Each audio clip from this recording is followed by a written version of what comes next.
नवाज शरीफ अगर फौज पर तनकीद ना करें तो क्या करें? मसला फौज में है या नवाज शरीफ में? नवाज शरीफ की किसी भी आर्मी चीफ से आखिर क्यों ना बन सकी? क्या नवाज शरीफ रियासती इदारों का हाल भी सरकारी इदारों जैसा करना चाहते थे? अस्सलाम वालेकुम, मैं हूं अनम शेख और आप देख रहे हैं मेरा यूट्यूब चैनल। जब एक ही शख्स के हर शख्स के साथ झगड़े और इख्तलाफात रहते हों तो मसला फिर हर शख्स में नहीं बल्कि उसमें होता है जिसको सबसे मसला हो। जब एक शख्स अपने साथ बैठने वाले हर फर्द के साथ महाज आराई पर आमादा नजर आए तो मसला हर फर्द में नहीं बल्कि उस शख्स के जहन में हो सकता है। जब एक शख्स अपनी मर्जी और मंशा से किसी फर्द को मुंतखब करे और फिर अपने ही इंतखाब पर बार बार सवालिया निशान उठाए, अपनी ही पसंद पर शक करे, अपनी ही पसंद को बारहा नापसंद करे, तो मसला फिर मुंतखब होने वाले में नहीं, मुंतखब करने वाले की नफ्सियात या नीयत का हो सकता है। नवाज शरीफ जो अपनी सियासत बचाने के लिए रियासत को दाव पर लगाने से गुरेज नहीं करते, हमेशा की तरह आज भी फौज पर झूठे बिलाजवाज और संगीन इल्जामात क्यों लगा रहे हैं? इसकी कई वजूहात हैं। सबसे बड़ी वजह यह है कि नवाज शरीफ के पास करने के लिए कुछ और है भी नहीं। नाकाम आदमी अपनी नाकामी का जिम्मेदार हमेशा दूसरों को ठहराता है। नवाज शरीफ के पास बताने को अपनी ही कारकर्दगी में कुछ नहीं, ना कोई कारनामा है, ना अपने मुकदमात के दिफा में उनके पास ठोस दलाइल या सबूत हैं। वो फौज पर तनकीद करके पाकिस्तान की सियासत में अपनी मौजूदगी को बरकरार रखने की कोशिश कर रहे हैं।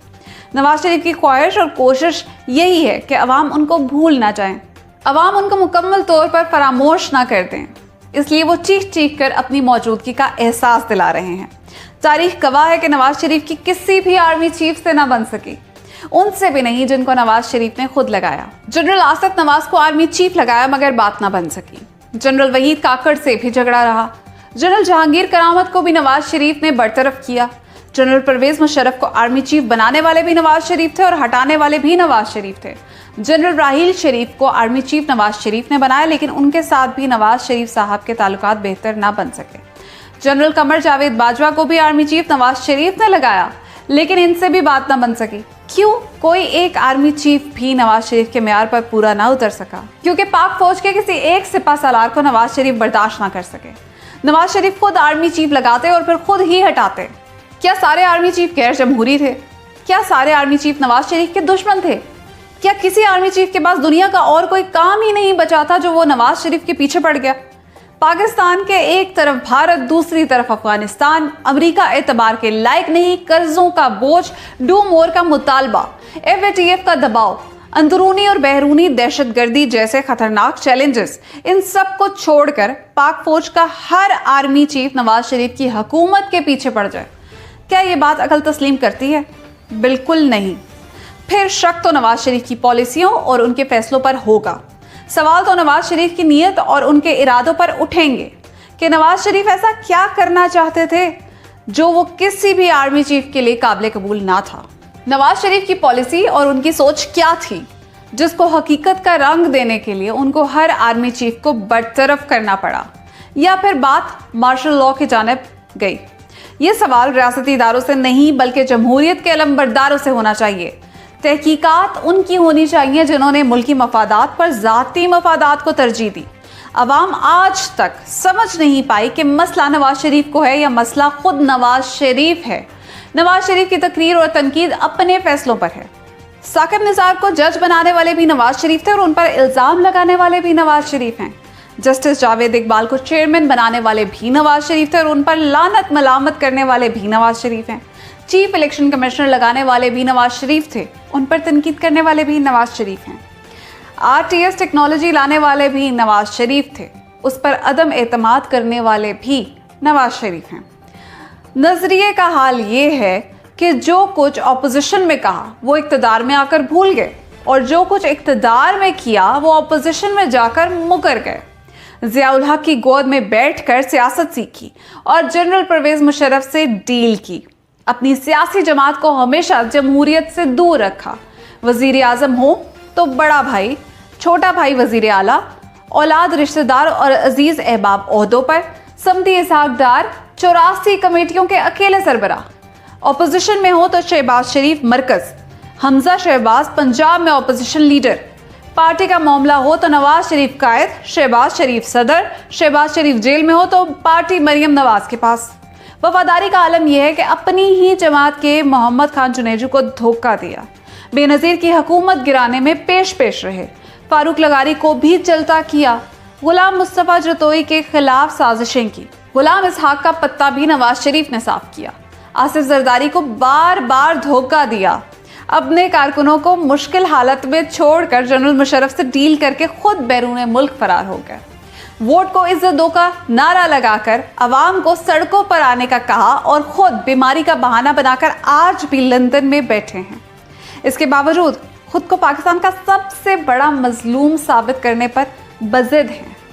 मजलूम भी ऐसे कि जो 3 दफ़ा वज़ीर आज़म बने, मजलूम भी ऐसे कि जिन्हें मुजरिम होकर अंदरूने और बैरूने मुल्क 2 तिब्बी रिलीफ मिले, मजलूम भी ऐसे कि जिनके लिए अदालतों में पूरा दिन समातें हुई, मजलूम ऐसे कि जिनकी सिविलियन बालादस्ती से मुराद ज़ाती बालादस्ती, मजलूम भी ऐसे कि जिनके वोट को इज्जत दो से मतलब अपने और अपने ख़ानदान की इज्जत, मजलूम भी ऐसे कि जो बैक वक्त वज़ीर आज़म पाकिस्तान भी थे और अपने बच्चों की कंपनी में चपड़ासी भी, मजलूम भी ऐसे जो वजारत उज़्मा का ओहदा भी इंजॉय कर रहे थे और अपने बच्चों से अलग तनख्वाहें भी वसूल कर रहे थे, मजलूम ऐसे कि जिनके बच्चे लंदन में महंगे तरीन फ्लैट्स में किराए पर रहते उन फ्लैट्स को खरीद बैठे, मजलूम भी ऐसे कि जिनके वालिद एक अमीर कबीर शख्स थे और उनके भाई के वालिद एक गरीब किसान, मजलूम भी ऐसे कि जिनको पाकिस्तान में इजराइल नजर आ रहे थे और लंदन की ज़मीन पर उतरते ही वो खुद ब खुद सेहतमंद हो गए,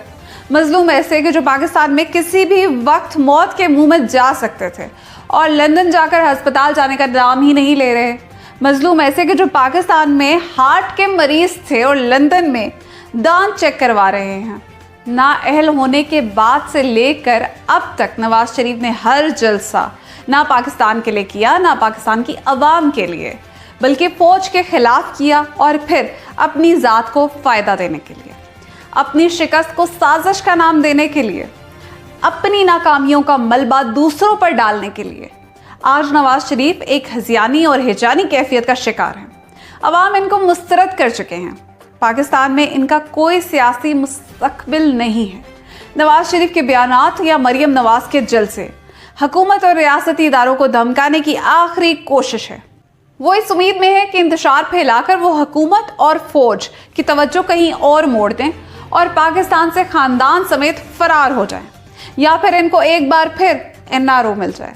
नवाज शरीफ 3 बार वज़ीर आज़म रहे, 30 साल से ज़ायद सियासत में रहे, हुकूमत में रहे। 3 बार हुकूमत में रहने के नतीजे में ना मुल्क का कर्जा उतर सका, ना कोई सरकारी इदारा मुनाफा बख्श बनाया जा सका, ना कौम की हालत बदली गई, ना कौमी मंसूबों की तामीर हुई, ना मुल्क और कौम का मुस्तकबिल महफूज बनाने के लिए कोई कदम उठाया जा सका। बल्कि 3 बार इक़्तिदार में आने के बाद नतीजा ये निकला कि आज नवाज शरीफ इश्तिहारी, फरारी और पाकिस्तान की सबसे बड़ी बीमारी के नाम से मशहूर हो चुके हैं। नवाज शरीफ रियासती इदारों को भी सरकारी इदारों जैसा बनाने के ख्वाहिशमंद थे, जहां एक कॉल पर, एक पैगाम पर, इनके एक इशारे पर हर काम हो सकता। नवाज शरीफ की कई पॉलिसियाँ, कई फैसले किसी कीमत पर भी मुल्की मफाद में नहीं थे। वो माजी में भी जमहूरियत की आड़ लेकर वही कुछ करना चाहते थे जो आज लंदन में बैठकर कर रहे हैं। जमहूरियत और जमहूरी इक़्तिदार क्या होते हैं, नवाज शरीफ समेत पूरे ख़ानदान का इससे कोई ताल्लुक़ नहीं। ना जमहूरियत इनकी पार्टी में है, ना इनकी सोच में और ना ही इनके आमाल में। फ़ौज पर तनकीद नवाज शरीफ और मरियम नवाज की मजबूरी भी है और आखिरी रास्ता भी है, और ये रास्ता इनको सीधा जेल पहुंचाएगा। अब तक के लिए इतना ही। अपना ख्याल रखिएगा। पाकिस्तान जिंदाबाद।